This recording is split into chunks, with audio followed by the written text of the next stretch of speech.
The screen flickers and that dreaded notification pops up right when things were getting good.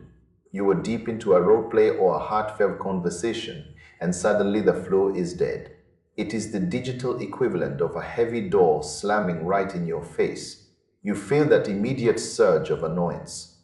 Most people assume the only choice is to wait for a long timer or pull out a credit card. That is exactly what the developers are betting on. They rely on that moment of impulse. They want you to feel stuck, so you will click the upgrade button just to keep the momentum going. But you can be much smarter than the system. Often these limits are not actually about your specific account behavior. They are tied directly to where you are sitting on the map. Servers in different countries have vastly different rules for free users. Are you in a high traffic region? Places like India or Brazil often have much stricter caps. You get the short end of the stick every time. This is why a simple location shift works wonders. It is like moving to a new room where the house rules are much more relaxed.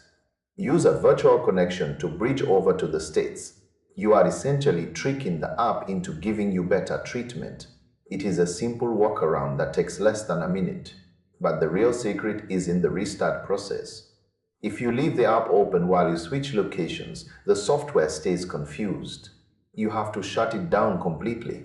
I mean, really kill the process. Swipe it off your screen and ensure it is not lingering in your active memory at all. When you reopen it, the app checks your location with a fresh set of eyes. It sees the new region and often resets that pesky counter.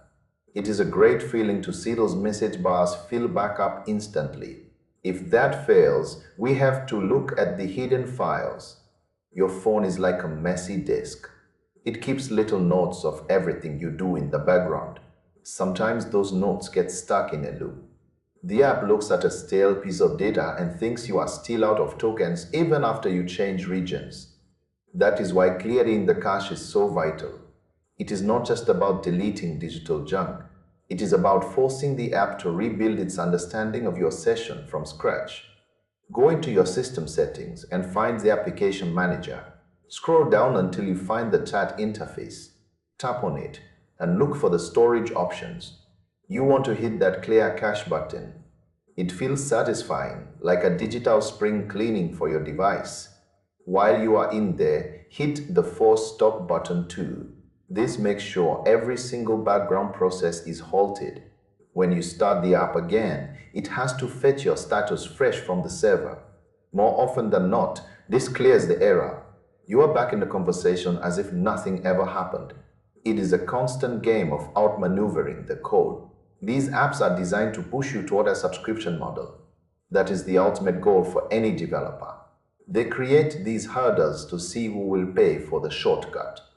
There is nothing wrong with going premium if you use the service every single day. It saves time and supports the team behind the scenes. But for the casual user, these quick fixes are an absolute lifesaver. You do not need a degree in computer science to get around the basic token limit. You just need to know which buttons to press and what order to press them in.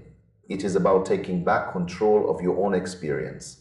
No one likes being told they have talked too much for one day. No one likes a countdown clock standing between them and their fun.